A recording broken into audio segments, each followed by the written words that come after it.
pour les gâteaux, en plus des cerises. Alors on a un petit problème technique, c'est pour ça que ça a différé l'arrivée des équipes. Les voici. On va pouvoir donc jouer sur cette table numéro 1, a priori, les petites finales ou la table de devant, je ne sais pas. Ah oui, ils sont partis sur la table de devant. On est parti, on va se rapprocher. Je vous propose de me suivre. On va aller voir les installations. Ils ont 3 minutes de préparation. Sudria Botique vont rencontrer l'équipe de Tactinsa. Exactement. Ça va être du coup leur dernier match qui va se jouer en une fois pour décider qui sera troisième, qui aura la médaille de bronze. Alors je ne sais pas comment se qualifient les Coupes de France de robotique française, hein, bien sûr, pour pouvoir obtenir une place sur le concours européen Eurobot. Peut-être qu'ils auront d'autres matchs à jouer sur le concours Eurobot. Je ne sais pas le classement, comme en nombre d'équipes.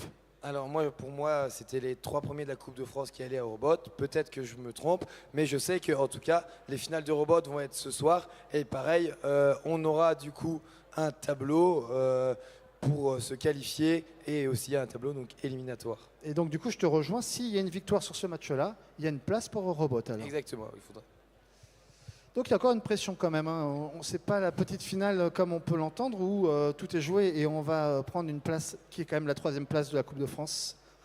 On va quand même peut-être obtenir une place sur Robot. Si on Exactement. Et en plus de ça, on est quand même sur une place de podium. C'est une équipe qui a travaillé toute l'année, qui s'est donné les moyens, qui a vraiment donné de son cœur, donné de son âme et donné de son temps. Donc entre une 3e place et une 4e place, ils veulent forcément tous les deux décrocher la 3e. Alors, je vais peut-être te demander quand même complémentaire. Tactinsa, vous êtes prêts hein, a priori. Je voulais savoir quand est-ce que vous avez commencé à construire ce robot? Alors, on a commencé en début d'année à bosser sur ce robot-là exactement, mais celui-ci reprend beaucoup d'éléments en commun de celui de l'année dernière, et on a surtout amélioré la fiabilité. Et donc, du coup, ça se voit ici, puisque vous êtes quand même sur la dernière marche du podium. Vous le sentez comment? Est-ce que là, vous avez peut-être dû voir un peu Sudria Botique jouer? Est-ce que vous le sentez plutôt bien ou... On va voir, je pense que c'est 2 équipes à peu près du même niveau, donc ça va dépendre de comment se passe le match, on verra à la fin. Bon, ouais, on croise ses doigts. En tout cas, une bonne analyse hein, de votre côté. Sudria Botique sont quasiment prêts également aussi. Est-ce que l'analyse vous paraît juste? Ouais, c'est exactement ça. C'est 50-50. 50-50 pile ou face. Alors pile ou face, ça a déjà été joué. Hein. C'était en 2001, je crois. 2003. Voilà. On va pouvoir donner le top départ de ce match. Étienne, c'est à toi. Oui, merci. De toute façon, je pense que là, les équipes sont prêtes. J'attends une confirmation des arbitres quand même avant de lancer le match. Les arbitres, le match est ready. Ah oui, on me l'indique aussi sur l'écran. Les équipes, est-ce que vous posez votre main sur la tirette? Est-ce que vous êtes prêts? Les arbitres, est-ce que vous êtes prêts? Le public, pour cette petite finale, je veux vous entendre et comptez avec moi. Dans 5, 4, 3, 2, 1, go! On a donc en bleu Tactinsa qui va avoir 2 robots contre Sudria Botique qui va en avoir lui qu'un seul.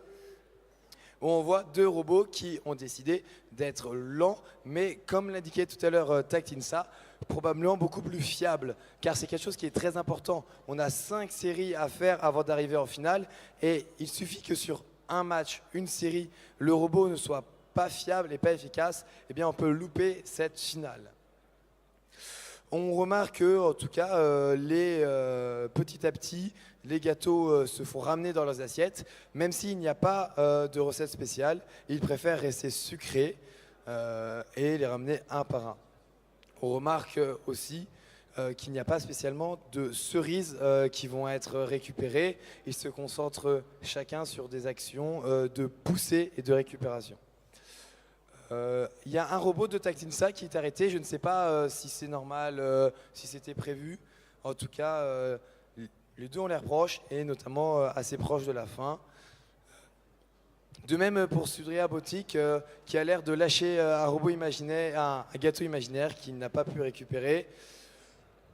Combien de temps reste-t-il, messieurs les arbitres? Il reste une petite vingtaine de secondes seulement pour les équipes. On va donc sûrement les voir retourner à leur base et peut-être briller de mille feux pour leur déguisement. On est donc sur les 10 dernières secondes, même 7, 6, 5, 4, 3, 2, 1. Et c'est la fin de cette petite finale. Tout va peut-être se jouer aux quelques cerises mises sur les gâteaux ou alors à une pile de plus ramenée dans leur assiette. Alors on se retrouve dans quelques instants bien sûr pour ce résultat de cette petite finale. Donc 3e place à gagner, une place aussi en compétition européenne Eurobot. Juste avant, on va faire un prix qui c'est très important pour nous. Et il y a eu beaucoup de travail pendant ce parcours de cette compétition ici à La Roche-sur-Yon. Et pour remettre ce prix, je vais